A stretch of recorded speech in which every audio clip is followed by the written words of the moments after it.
వేసవి వేడిపై దాడి, చల్లటి రిఫ్రెషింగ్ స్టాప్ తో హాయి.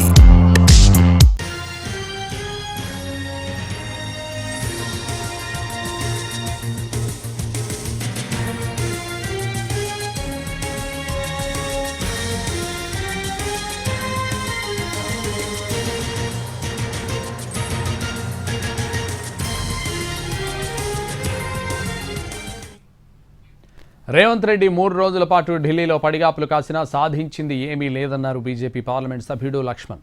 ఢిల్లీకి వెళ్లడం, అధిష్టానాన్ని కలవడంలో తప్పు లేదన్నారు.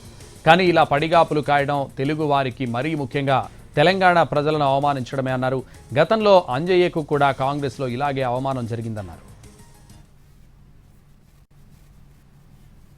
మరి కాంగ్రెస్ నాయకులు చెప్పాలా, 3 రోజులు పడిగాపులు కాసినారు. మరి ఏదో మరి కార్యవర్గం అన్నారు, మంత్రులు అన్నారు, ఎక్స్పాన్షన్ అన్నారు. చివరికి చూస్తే కొండందవి ఎలుకని పెట్టినట్టుగా అది కూడా ఎలుక కూడా పట్టలేదు తిరిగి. అంటే ఇది తెలంగాణ ప్రజలకు జరుగుతున్నట్టు అవమానంగా భావించాల్సి. ఎందుకంటే ఇది కాంగ్రెస్ యొక్క యాటిట్యూడ్. ఇవాళ తప్పు లేదు, నేషనల్ పార్టీ సంప్రదింపులకు పోవడము కలవడం తప్పులేదు. కానీ 3 రోజులు పడిగాపులు కాసి తెలంగాణ ప్రజలకు జరిగినటువంటి అవమానంగానే ప్రజలు ఇది భావిస్తారు. ప్రశ్న